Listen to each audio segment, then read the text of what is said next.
আমি জাতীয় মসজিদের খতিবকে বলবো অতি দ্রুত তওবা করুন। ওলামাদের ভিতরে যে ফিতনা ফাসাদ যদি সৃষ্টি করেন, এই ওলামারা সিদ্ধান্ত নেবে আপনি কি ওই চেয়ারে থাকবেন কি থাকবেন না।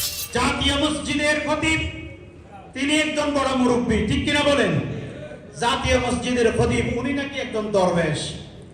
আমি জানি না একজন দরবেশ এত কথা কিভাবে বলতে পারে।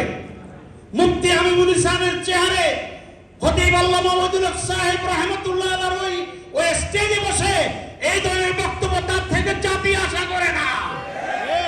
আমি জাতীয় মসজিদের খতিবকে বলবো অতি দ্রুত তওবা করুন। ওলামাদের ভিতরে যে ফিতনা ফাসাদ যদি সৃষ্টি করেন, এই ওলামারা সিদ্ধান্ত নেবে আপনি কি ওই চেয়ারে থাকবেন কি থাকবেন না।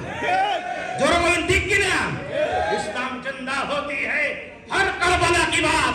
একবার আমরা দেখেছি 47 থেকে শুরু করে 71 পর্যন্ত ধোঁকার প্রতারণা হয়েছে।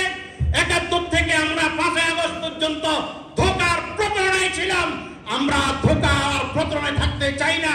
আগামী 12 তারিখ গোটা বাংলাদেশের টেকনাফ থেকে শুরু করে তেতুলিয়া পর্যন্ত, সুন্দরবন থেকে পাথুরিয়া পর্যন্ত শাহজালালের উত্তরসূরি শহীদ আল্লামা দেলোয়ার হোসেন সাইদি সাহেব রহমতুল্লাহর উত্তরসূরি শহীদ মতিউর রহমান নিজামী রাহিমাহুল্লাহর উত্তরসূরি যারা এই জমিনে বেঁচে আছেন, তারা আজকে সিদ্ধান্ত নেবে 12 তারিখে ইনশাআল্লাহ গাজী হিসেবে গোটা পৃথিবীতে নয়, গোটা বাংলাদেশে টেকনাফ থেকে তেতুলিয়ায় কোরআনের রাজ কায়েম হবে।